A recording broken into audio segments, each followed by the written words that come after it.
안녕하십니까. 클릭이 사람의 유진수입니다. 다크 투어리즘에 대해서 혹시 들어보셨습니까? 비극적인 역사 현장이나 재난 재해가 있었던 곳을 찾아다니면서 교훈을 얻는 여행을 말하는데요. 세계 여러 나라를 다니면서 우리 역사의 빛과 그림자를 사진에 담는 분이 있습니다. 오늘 이 시간에 초대했는데요. 천승환 청년세계 역사 기행과와 함께하도록 하겠습니다.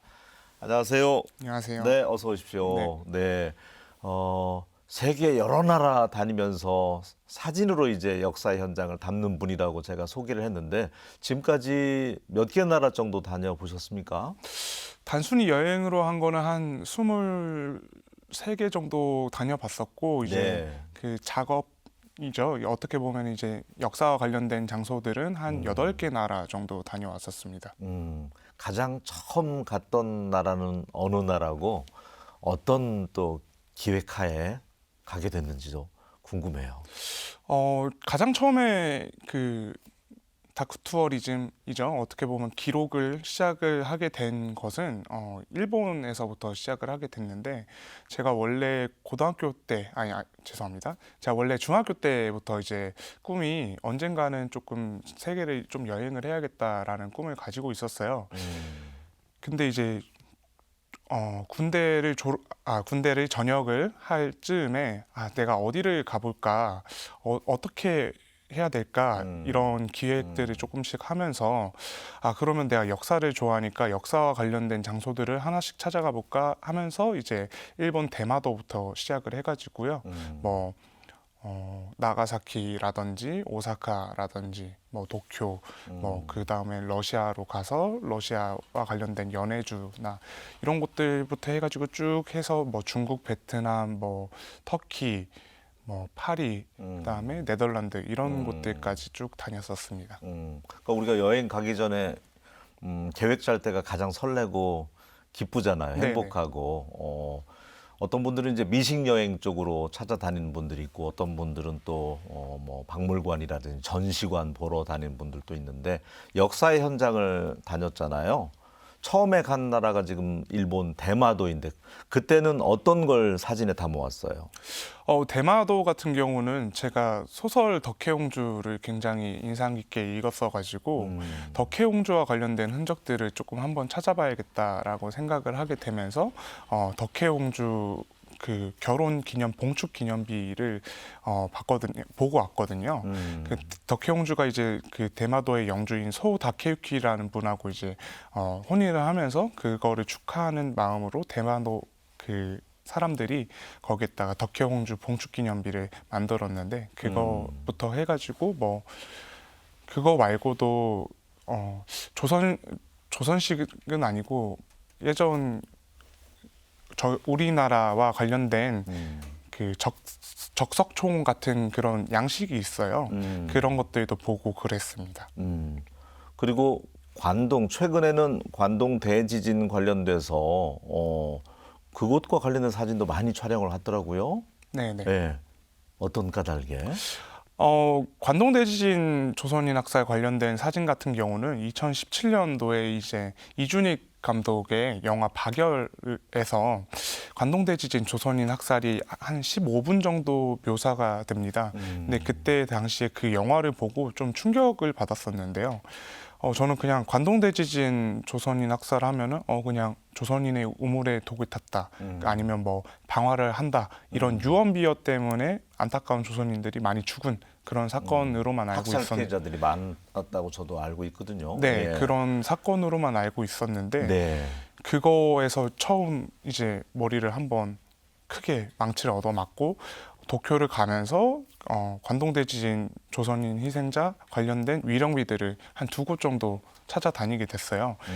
그러고 나서 이제 거기서부터 알게 된 게 이게 이 2개만 여기 있고 나머지 한 30개 정도는 뭐 관동 지역, 그러니까 도쿄를 비롯한 뭐 그 외 지역들에 여러 군데 있다라는 걸 알게 돼가지고 그러면 그때부터 나중에 한번 이거를 기록을 해봐야겠다 생각을 하고 이거를 실천으로 옮기게 되면서 이제 기록 작업을 하게 됐습니다. 작년이 그 관동 대지진이 있었던 100주년 됐다고 기사에서도 본 것 같거든요.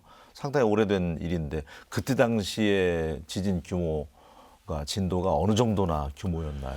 그 현재 리히터 규모 7.9 정도의 이제 그 대지진이었고요. 그 도쿄 밑에 사가미만에서 시작을 해가지고 도쿄를 중심으로 카나가와현, 뭐 사이타마현, 치바현 이런 정도까지 이제 지진의 피해가 있었고, 조선인 학살 같은 경우는 피해가 실제로 있지 않았던 지역 외에도 뭐 유언비어나 그리고 기본적으로 조선인에 대한 차별 의식이 깔려 있었기 때문에 그런 것들이 이제 어떻게 보면 그 지진이라는 그 큰 재앙 속에서 점화가 된 거죠. 그렇게 하면서 많은 조선인들이 죽은 것으로 알 수 있습니다. 지금 일본 사람들은 그나마 이제 아카이브 문화 기록 정리를 잘 하는 편인데 어떤 역사관, 전시관 이와 관련돼서 그런 것들이 좀 있던가요? 가서 살펴보니까. 관동 대지진 관련된 그 전시관 같은 경우는 이제 도쿄도 위령당이라고 해서 도쿄 이제 스미다구의 요코하미초 공원에 원래는 육군 피복창이 있던 곳이거든요. 거기에 옆에 이제 관동 대지진 관련된 박물관 전시관이 하나 있습니다. 1층은 이제 관동대 지진 관련된 내용이고 2층은 이제 도쿄 대공습 관련된 내용이 적혀 있는 전시가 되고 있는데 1층에 이제 일본인들이 뭐 전쟁을 어떻게 죄송합니다. 일본인들이 지진을 어떻게 겪었고 이런 것들을 어떻게 극복했다라는 내용들이 주가 되어 있고 조선인 학살에 대한 내용은 짤막하게 그 많은 패널들 중에서 짤막하게 딱 한 줄 나옵니다. 많은 많은 안타까운 희생자들이 있었다 이런 정도로 나옵니다. 위령제 관련돼서도 지금 한인 우리 한국인 위령제 관련돼서도 지금 위령비 같은 거 사진 촬영해 온 것도 있죠. 네, 일본 전역은 아니고 일본 관동 지역 전역에 이제 한 위령 시설 관련해서는 한 30개 정도가 있어요. 30개 정도가 있어서 그거를 전체적으로 다 촬영을 해왔고 그 중에 이제 한국인들을 위한 위령비는 이제 한 두 곳 정도 있습니다. 나머지는 이제 그 조선인들을 위해서 만들었다라고 하는 곳들이 있고요. 지금 그러니까 후손들이 되겠죠. 유가족들이 이와 관련해서 그 국회에 지금 입법을 제안해 놓은 것도 있다고 전해 들었는데 그것도 알고 계신가요? 네, 그것도 알고 있는데요. 원래는 2013년인가 2014년도에 이제 한번 법을 제안을 했었는데 안타깝게 이제 통과하지 못했던 적이 있어가지고요. 작년 2023년 100주기를 맞이해가지고 여야 의원 100명 정도가 100주년이니까 100명이 같이 모여가지고 제안을 하자 해서 이제 국회를 이제 제안을 했는데 그게 안타깝게도 현재까지 계류 중이어서 많은 시민분들께서 그 법의 통과를 지금 어떻게 보면은 이 국회가 지금 국회가 얼마 남지 않았잖아요. 이 국회 안에 이거를 해야 된다라는 그 약간 어떻게 보면 사명감으로 많이 힘쓰고 계십니다. 지금은 이제 100년이 지났기 때문에 그때 참상을 많이 뭐 바뀌었겠죠. 그래도 그때 참상을 좀 알 수 있는 것들을 사진에 혹시 담아 왔습니까? 안타깝게도 100년이라는 시간이 그 공간을 굉장히 많이 바꿔 놓다 보니까 또 개발이나 이런 것들의 문제도 있고요. 그래서 그 참상을 알 수 있는 공간을 담아오지는 못했습니다만 저는 이제 주로 과거에 70년대, 80년대에 굉장히 조사나 그 증언들을 많이 연구하신 분들도 많이 계시거든요. 그걸 토대로 학살지를 추정을 해가지고 거기를 이제 방문을 해서 제가 사진을 담는다든지 하는 형식으로 작업을 하고 왔습니다. 그 당시에 100년 전인데 어마어마하게 많은 분들이 이제 사망자가 나왔잖아요. 한국인 피해자가 어느 정도인지 지금 추정조차 못하는 거죠. 기록도 없고요. 네, 그 지진이 있고 나서 그러니까 학살이 있고 나서 임시정부에서 이제 그 조사단에 보내요. 조사단에 보내서 조사를 해가지고 6,661명이다라고 이제 독립신문에서 이제 발표를 합니다. 하지만 이제 최근에 2015년도에 독일 외무성 자료가 나왔는데 거기서는 한 2만 3천 명 정도가 죽었다라고 조사가 되어 있고요. 그걸로 봤을 때 최소 6천 명 이상, 뭐 한 3만 명 정도까지도 추산을 하고 있습니다. 현재까지 진상조사가 되지 않아서 명확한 숫자를 알 수가 없습니다. 천승환 우리 그 작가님이 역사 기획관님이 촬영한 사진들을 좀 볼 수 있는 공간이 있습니까? 지금 어디에서 전시하고 있다면서요? 네, 현재는 이제 원래 서울에서 지금 하고 그 다음에 지금 현재는 군산 일제강점기 군산역사관에서 3월 31일까지 지금 진행 중에 있고요. 네, 이후에는 아직 전시 계획이 없어서 어디에서 보여드려야 될지 아직 네, 미지수입니다. 혹시 보고 간 분들 반응이 어때요? 사진. 군산 같은 경우는 그 일제강점기 군산역사관이라는 그 공간이 가지고 있는 그 특징 때문인지 역사에 관심 있는 분들이 굉장히 많이 오세요. 그래서 저도 항상 있을 수만 없어가지고 뭐 블로그 후기나 이런 것들을 많이 보는데 일본이 이런 잔혹한 행동을 했던 거에 대해서 우리는 잊지 말아야 된다라는 그런 반응들이 좀 많았던 것 같습니다.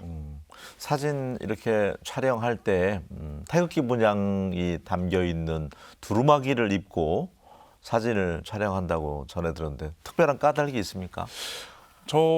제가 이제 처음 해외를 나갔던 게 2013년도인데요. 그 이후로부터 뭐 한 1년에 한두 번 정도는 나갔었는데 해외에서 외국인들을 만나면 한국인이라고 말하기 이전에 뭐 니하오 뭐 콘니치와 뭐 이런 식으로 중국어와 일본어를 먼저 인사를 중국 하더라고요. 사람인지 한국 사람인지 몰라보고. 네, 그래서 아이디어를 냈던 게 제가 유럽까지 쭉 갈 거니까 2017년도 그 여행을 기획할 때 유럽까지 쭉 갈 거니까 그러면 내가 한국인임을 알릴 수 있는 그런 거를 조금 만들어야겠다 해가지고 두루마기를 제작을 했는데요.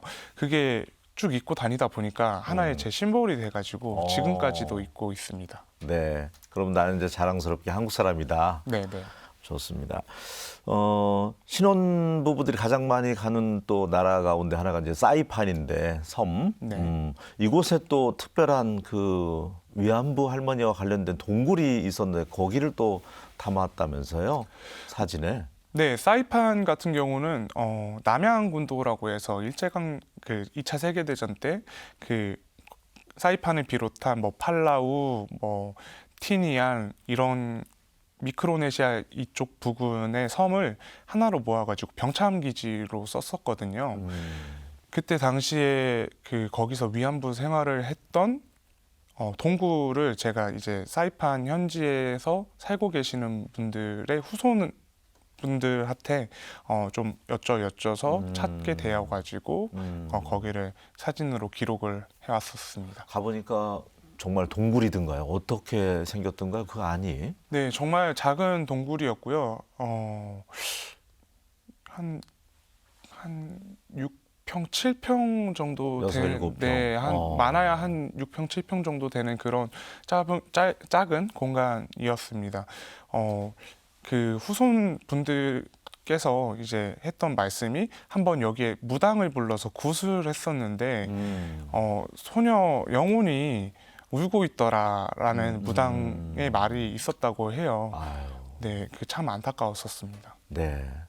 이렇게 다니면서 잊지 못할 장소들도 참 많았을 것 같아요. 네, 역사 기행을 다니면서.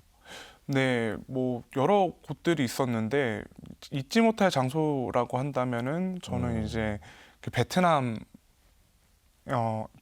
이제 하미마을을 생각이 갑자기 딱 나는데요. 어디에 있는 곳이에요? 베트남에 이제 그 저희가 꽝남성이라고 흔히들 많이 가시는 다낭, 호이안 이쪽 관광지 옆쪽에 있는 마을인데요. 네. 이쪽에 이제 그 베트남 전쟁에 파견간 대한민국 해병대 청룡 부대가 이제 하미마을에서 학살 사건을 벌였었어 가지고 그와 관련된 위령비를 제가 한번 찾아갔었습니다.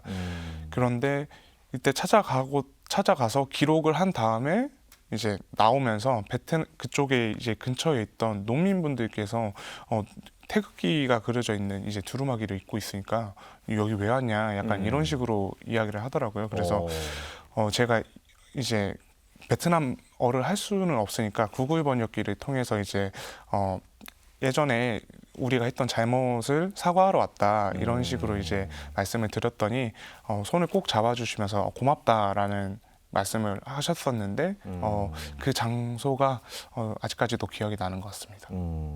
그때가 또 보람이기도 하고 그러겠네요. 네, 맞습니다. 네. 혹시 우리 지역의 천승환 그 기행가처럼 사진 촬영하면서 역사 기행하는 분들이 더러 있습니까?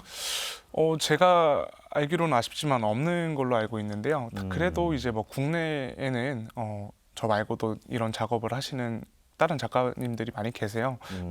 독립운동의 흔적들을 주로 다니시는 뭐 김동우 사진 작가님이나 네.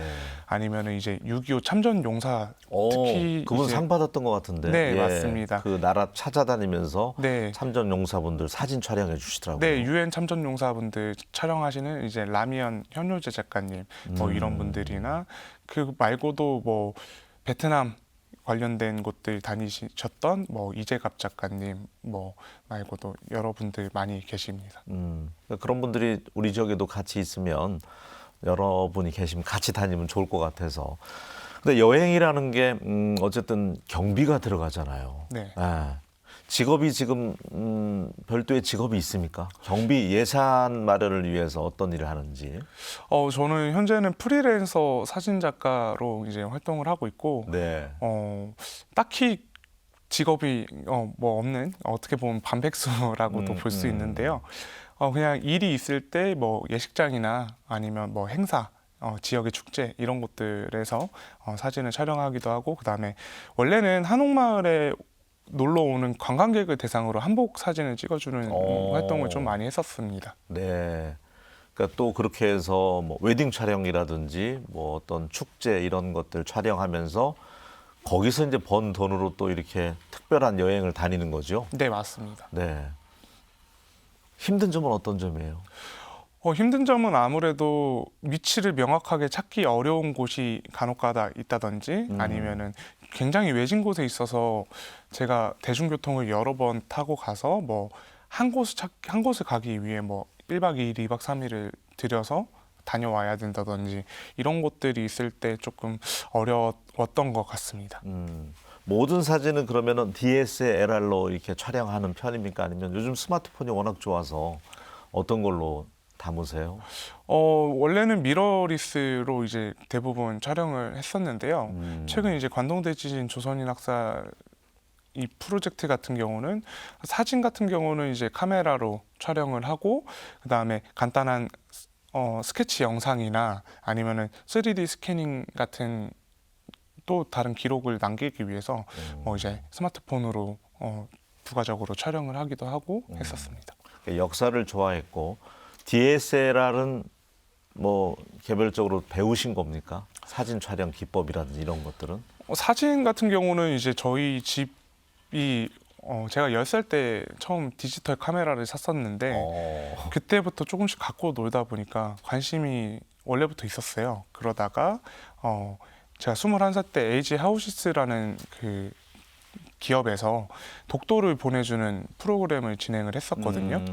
그때 주제가 독도를 사진으로 담아서 세계에 홍보를 하자라는 주제였어가지고 전국에서 사진을 찍는 대학생들 30명이 모였었습니다. 그 중에 이제 저도 운이 좋게도 함께 돼가지고 거기서 이제 저 말고 나머지 29명의 이제 그 사진 찍으시는 분들한테 좀 뭔가 사진 찍는 것들을 좀 제대로 배우고 그다음에 그 열정을 조금 담고 싶어서 저도 카메라를 사서 제대로 찍다 보니까 지금까지 오게 된 것 같습니다. 지금까지 한 7, 8년 정도 이렇게 세계 역사 기행가 활동을 지금 하고 있는 거잖아요. 네.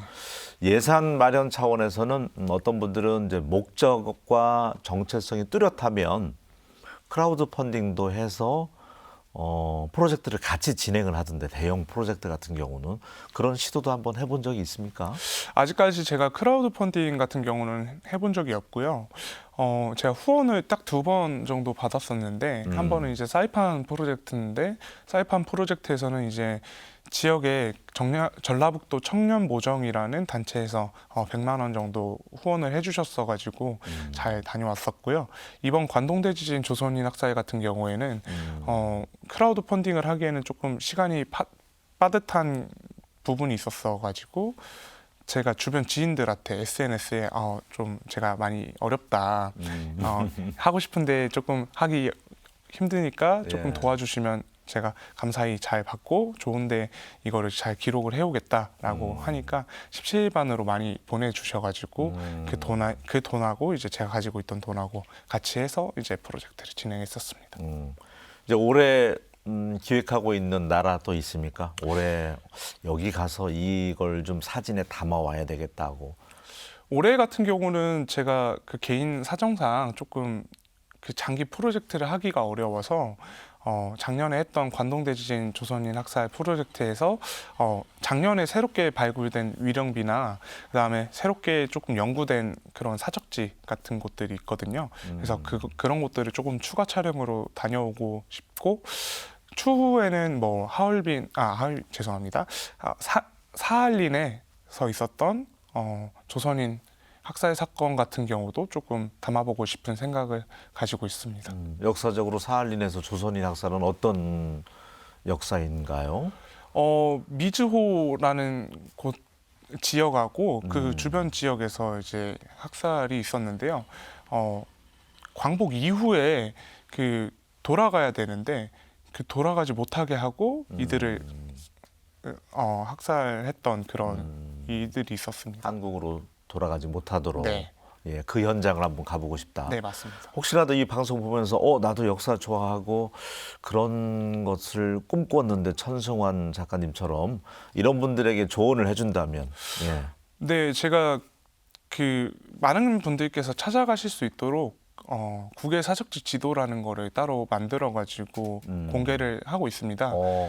구글 지도를 이제 폼을 이용을 해가지고 제가 다녀온 곳들이나 앞으로 갈 곳들, 그 다음에 뭐 제가 조사한 곳들 그런 곳들을 하나씩 핀을 찍어가지고 만들어 두었으니까 많은 분들이 찾아가시면 좀 저 말고도 또 다른 시선으로 또 담으실 수 있으니까 우리나라에 많은 도움이 되지 않을까 생각하고 있습니다. 알겠습니다. 오늘 다크 투어리즘을 하고 있는 청년 세계 역사 기행가 천승환님과 함께했는데 그 군산에서 전시가 이달 말까지인가요? 네, 3월 31일까지고요. 아마 이 방송이 나가는 게 제가 24일 일요일로 알고 있는데 네. 제가 24일 일요일 날 그 하루 동안 상주하면서 설명을 해드릴 예정이라서 혹시라도 이 방송을 보고 찾아오시는 분들이 있으면 제가 열심히 설명해드릴 수 있도록 하겠습니다. 알겠습니다. 앞으로도 왕성한 활동 또 기대하겠습니다. 오늘 함께해 주셔서 고맙습니다. 네, 감사합니다. 네.